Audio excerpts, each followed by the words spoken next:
Assalamualaikum warahmatullahi wabarakatuh. Selamat datang kembali sahabat renungan di program Kamar Renungan pada kanal YouTube Galih P. Saputra. Di ruangan ini, di bawah naungan ikon masjid yang meneduhkan hati, kita akan kembali menyelami samudra ilmu.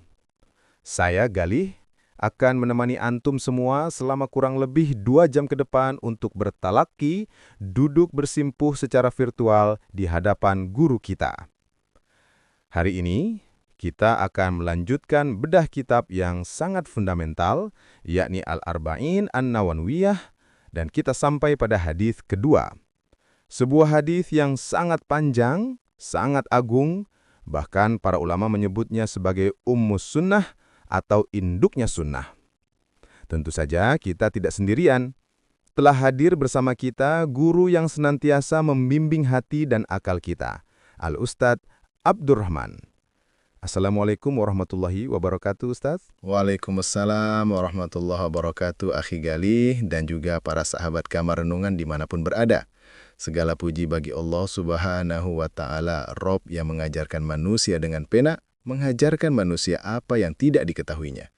Salawat serta salam semoga senantiasa tercurah kepada baginda Nabi Muhammad sallallahu alaihi wasallam, kepada keluarganya, para sahabatnya, dan umatnya yang setia meniti jalan ilmu hingga akhir zaman. Senang sekali bisa kembali duduk di sini, Akhi Galih. Alhamdulillah, Ustadz. Jujur saja, hadis kedua ini, atau yang sering kita kenal dengan hadis Jibril, sering sekali kita dengar tentang Islam, iman, dan ihsan.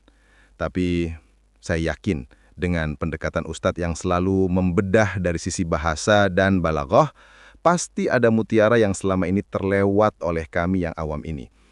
Bisa kita mulai dari mana ini, Ustadz? Apakah langsung ke pertanyaan malaikat Jibril, atau ada hal lain yang perlu kita soroti di awal?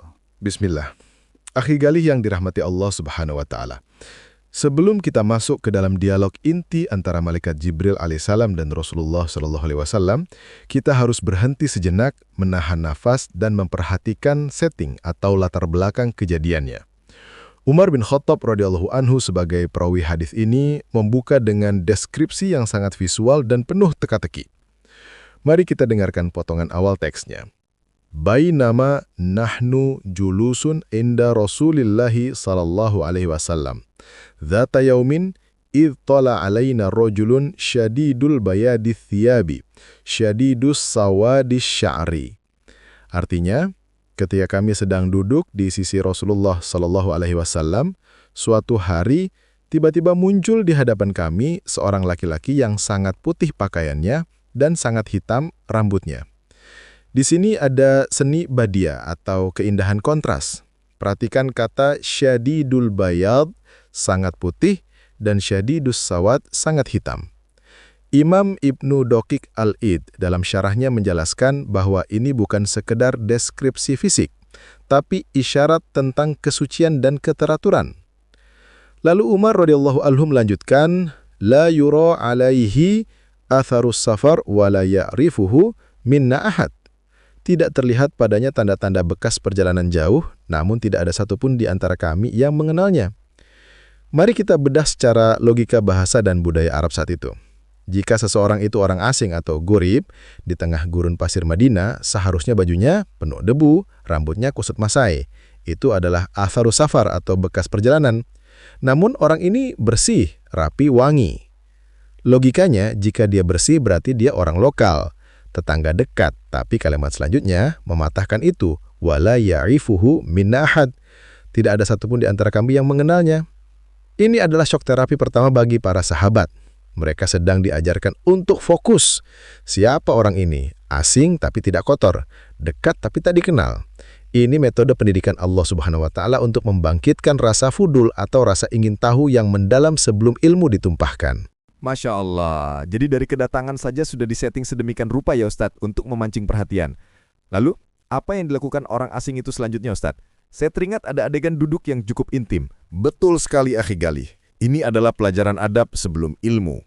Orang asing ini kemudian melakukan sesuatu yang mengejutkan para sahabat.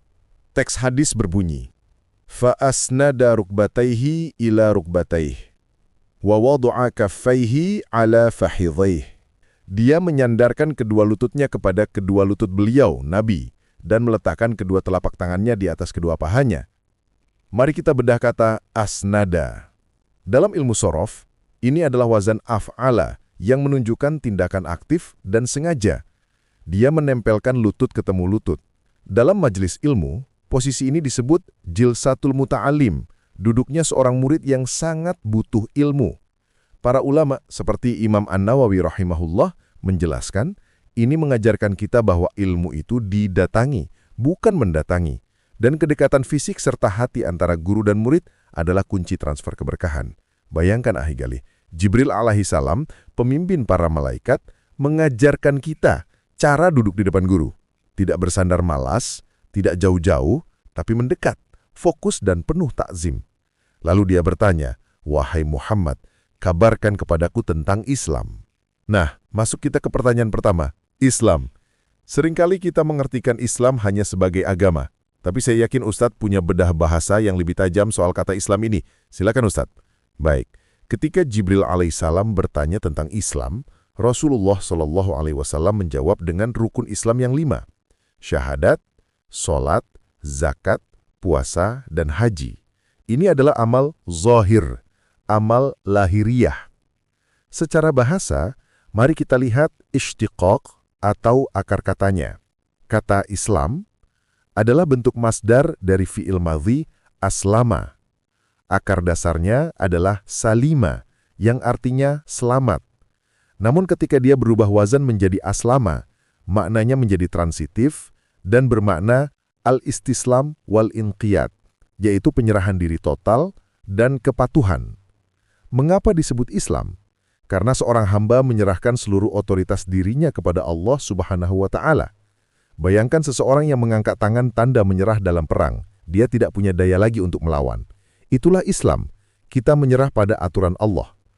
Dalam jawaban Rasulullah SAW, beliau menyebutkan amal-amal anggota badan. Ini mengajarkan kita bahwa Islam adalah bukti nyata. Seseorang tidak bisa mengaku Islam hanya di hati, tanpa sujud, sholat, tanpa menahan lapar, puasa, tanpa mengeluarkan harta, zakat. Jadi, secara bahasa, Islam adalah ketundukan lahiriah. Ini adalah kulit pelindung. Ketundukan lahiriah. Menarik. Lalu pertanyaan kedua adalah tentang iman. Apa bedanya secara bahasa antara Islam dan iman ini, Ustadz? Karena seringkali kita menganggapnya sinonim. Pertanyaan yang cerdas, Akhi Galih. Ini adalah pembahasan klasik namun krusial. Dalam kaidah bahasa Arab dikatakan, idza jtama'a iftaraqa wa idza iftaraqa ijtama'a. Artinya, jika kata Islam dan iman disebutkan bersamaan, mereka memiliki makna berbeda. Namun jika disebutkan sendiri-sendiri, mereka mencakup makna satu sama lain. Di hadis ini, mereka disebutkan bersamaan, maka maknanya berbeda. Kata iman atau iman berasal dari akar kata amnun, amnun. Dari akar yang sama, lahir kata amnun, rasa aman, dan amanah, kepercayaan. Secara harfiah, iman adalah at-tasdiqul jazim, pembenaran yang kokoh yang melahirkan ketenangan, aman. Perhatikan Akhi Galih, mengapa akar kata percaya sama dengan aman? Karena orang yang beriman, hatinya merasa aman. Dia percaya ada Allah Subhanahu wa Ta'ala yang mengatur rizkinya, maka dia aman dari rasa cemas. Dia percaya pada takdir, maka dia aman dari rasa putus asa.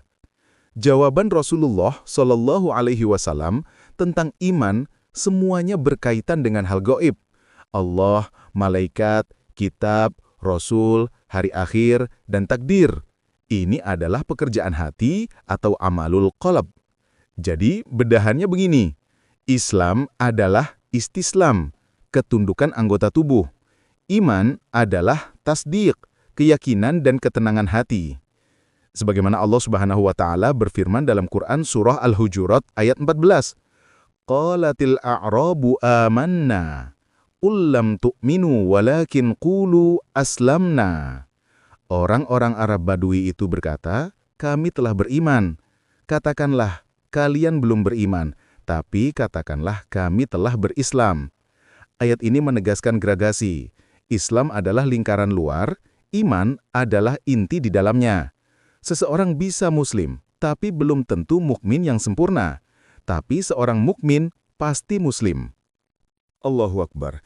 Jadi iman itu memberikan rasa aman ya Ustadz. Itu insight yang sangat kena untuk kita yang hidup di zaman penuh anxiety atau kecemasan ini. Ternyata obatnya adalah memperkuat akar kata AMN itu tadi. Lanjutnya Jibril alaihissalam bertanya tentang ihsan. Ini sepertinya level tertinggi. Rasulullah menjawab, "Anta'budallaha ka'annaka tarahu fa'ilam takun tarahu fa'innahu yaraka." Engkau beribadah kepada Allah seakan-akan engkau melihatnya. Jika engkau tidak melihatnya, sesungguhnya Dia melihatmu. Bagaimana Ustadz membedah kata ihsan ini sehingga relevan dengan kita yang bekerja di kantor, berbisnis, atau mengurus rumah tangga? Kata ihsan, Akhi Galih, secara morfologi atau sorf berasal dari kata ahsana, yuksinu, ihsanan. Akar katanya adalah ha, sin, nun. Hasuna, yang berarti baik, indah, atau cantik. Jadi ihsan secara bahasa artinya memperbagus sesuatu atau melakukan sesuatu dengan kualitas terbaik, excellent. Dalam definisi Rasulullah SAW tadi, beliau membawa konsep kualitas terbaik ini ke ranah spiritual dengan dua makom. Makom musyahadah, ka'annaka tarahu, seolah engkau melihatnya, ini adalah level tertinggi. Seseorang beribadah dengan hati yang menyaksikan keagungan asma dan sifat Allah. Ibadahnya penuh rindu, penuh cinta, karena melihat sang kekasih dengan mata hati. Makom yang kedua adalah makom muraqabah, fa'innahu yaroka, sesungguhnya Dia melihatmu. Jika belum bisa merasakan kehadirannya, maka yakinlah kita sedang diawasi, sisi-tisi ilahi. Ini melahirkan rasa takut, rasa malu untuk berbuat maksiat dan disiplin. Nah, bagaimana relevansinya dengan kehidupan modern? Konsep ihsan ini adalah antitesis dari budaya mediocre atau kerja asal-asalan. Seorang karyawan yang memiliki sifat ihsan, dia akan bekerja rapi bukan karena ada bos, CCTV kantor, tapi karena dia sadar Allah Subhanahu wa Ta'ala melihat pekerjaannya. Dia ingin mempersembahkan karya yang hasan, indah atau terbaik sebagai bentuk ibadah. Seorang ibu rumah tangga memasak dengan ihsan, bukan sekedar supaya anak kenyang, tapi menyajikan yang halal, thoyyib, dan penuh kasih sayang, karena Allah melihat perannya. Ihsan adalah the spirit of excellence dalam Islam. Kita tidak hanya disuruh sholat, tapi sholat dengan khusyuk, ihsan. Kita tidak hanya disuruh bekerja, tapi bekerja dengan itqon, profesional. Inilah mentalitas yang seharusnya dimiliki umat Islam. Luar biasa, the spirit of excellence. Jadi ihsan itu bukan cuma di sajadah, tapi terbawa ke meja kerja, ke pasar, ke interaksi sosial. Ustaz, setelah ihsan, pertanyaan Jibril bergeser ke sesuatu yang sangat futuristik dan menegangkan, tentang as-sa'ah atau hari kiamat. Dan jawaban Nabi SAW sangat rendah hati. Mal mas'ulu anha bi'a'lama minas sa'il. Yang ditanya tidak lebih tahu daripada yang bertanya. Apa hikmah dibalik ketidaktahuan Nabi ini dan tanda-tanda kiamat yang disebutkan setelahnya? Betul sekali Akhi Galih. Ini adalah momen yang sangat kritis dan penuh pelajaran adab tingkat tinggi. Perhatikan struktur kalimatnya. Nabi SAW menggunakan kata ma, penafian, dan min, perbandingan. Beliau tidak gengsi mengatakan, saya tidak tahu. Imam An-Nawawi rahimahullah dalam syarah Muslim menekankan bahwa ini adalah ajaran bagi para ulama dan penuntut ilmu. Jika makhluk termulia saja, Rasulullah SAW tidak malu mengaku ketidaktahuan tentang kapan tepatnya kiamat, apalagi kita. Jawaban ini meruntuhkan arogansi intelektual. Ini mengajarkan kita untuk berani berkata la adri, aku tidak tahu, ketika memang ilmu itu tidak Allah buka untuk kita. Namun, Jibril alaihissalam tidak berhenti. Dia bertanya tentang amarah atau tanda-tandanya. Kata amarah berbeda dengan ayat, tanda atau bukti. Amarah lebih spesifik pada tanda-tanda permulaan atau gejala. Nabi menyebutkan dua tanda yang sangat simbolis dan sarkastik terhadap perubahan sosial. Pertama, antalidal amatu robbataha. Seorang budak wanita melahirkan tuan putrinya. Para ulama hadits seperti Ibnu Hajar al-Asqalani dalam Fathul Bari memberikan banyak tafsiran. Salah satunya adalah banyaknya pembangkangan anak terhadap orang tua. Anak yang seharusnya berbakti malah memperlakukan ibunya seperti pembantu, budak. Ibunya disuruh-suruh, dibentak. Ini adalah kerusakan tatanan sosial. Moral collapse. Secara bahasa, ini adalah kinayah, kiasan tentang terbaliknya nilai-nilai. Kedua, wa antarul hufatal uratal alata ri'aya syai yatutawaluna fil bunyan. Mari kita bedah kata-katanya. Al-hufat, orang yang tidak bersandal. Miskin sekali.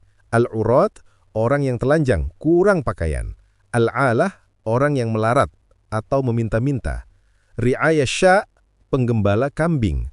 Orang-orang dengan ciri kemiskinan ekstrim ini tiba-tiba yatatawaluna fil bunyan.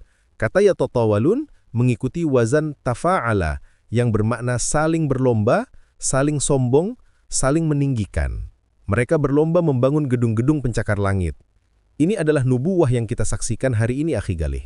Orang-orang yang dulunya badui, hidup sederhana di gurun, kini berlomba membangun menara tertinggi di dunia. Ini bukan sekedar masalah bangunan fisik, tapi pergeseran orientasi dari kesederhanaan menuju materialisme dan hedonisme. Hikmah bahasanya, ketika benda, bangunan, lebih tinggi daripada makna, jiwa, itulah tanda kiamah sudah dekat.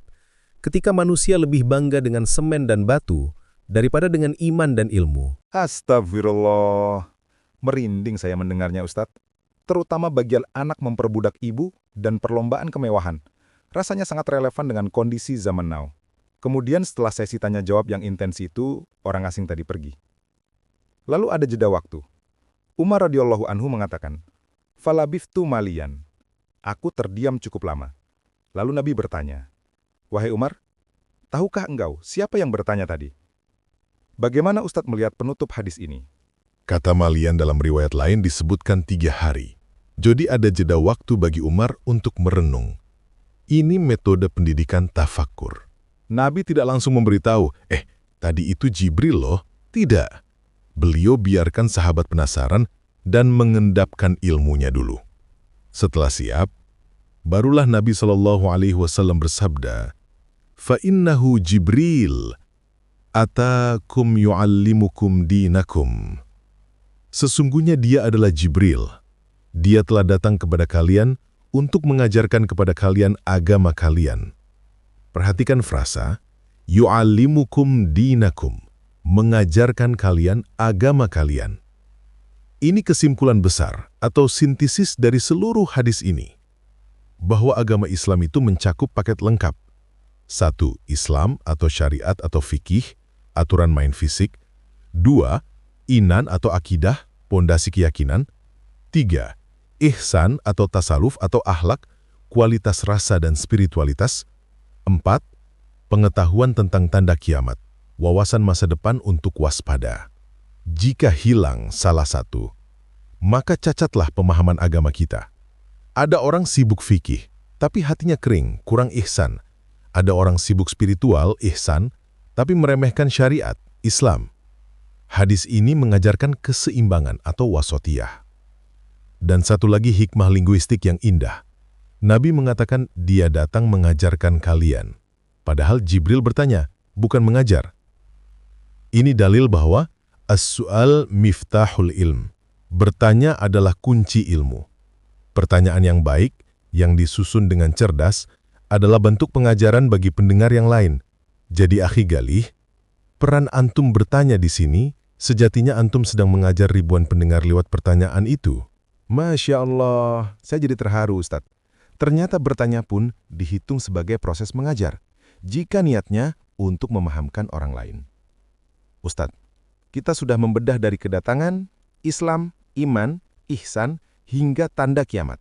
Sebagai penutup sesi kita yang padat ini, apa ibroh atau oleh-oleh utama yang harus dibawa pulang oleh sahabat kamar renungan untuk diterapkan besok pagi? Sahabatku sekalian yang dirahmati Allah. Dari bedah bahasa hadis Jibril ini, mari kita bawa pulang satu kesadaran. Integrasi. Jangan menjadi muslim yang parsial. Jadilah muslim yang aslamah, tunduk badannya dalam ibadah, sekaligus amanah, tenang hatinya karena percaya pada Allah, dan ahsana, indah kinerjanya karena merasa diawasi Allah. Ketika antum bangun besok pagi, 1. Lakukan sholat subuh. Islam, yakini bahwa rezeki hari ini sudah dijamin Allah, jadi jangan cemas. Iman. 3. Lakukan pekerjaan antum, entah itu menyapu, mengajar, atau memimpin rapat, dengan kualitas terbaik seolah-olah sedang menatap antum tersenyum. Ihsan. Dan ingatlah adab Jibril, hormati guru, dekati sumber ilmu, dan rapikan penampilan saat menghadap Allah atau menuntut ilmu. Karena ilmu tidak akan masuk ke dalam hati yang tidak memiliki wadah adab. Kita tutup dengan doa singkat. Allahumma inna nas'aluka imanan da'iman, wa yaqinan sadiqan, wa ilman nafi'an. Ya Allah, kami memohon kepadamu iman yang langgeng, keyakinan yang benar, dan ilmu yang bermanfaat. Semoga Allah Subhanahu wa Ta'ala menjadikan kita pribadi yang memiliki kualitas Islam, iman, dan ihsan yang paripurna. Wallahu a'lam bissawab. Amin, Allahumma amin. Terima kasih banyak Ustadz Abdurrahman atas ilmunya yang sangat mendalam, membedah kata per kata hingga sampai ke relung hati. Sahabat Kamar Renungan, itulah tadi pembahasan kita tentang hadis Arba'in nomor 2. Sebuah peta jalan untuk menjadi hamba yang utuh. Jangan lupa untuk like, share, dan subscribe agar manfaat ini tersebar luas. Sampai jumpa di episode Ngaji Kitab Arba'in berikutnya. Wassalamualaikum warahmatullahi wabarakatuh.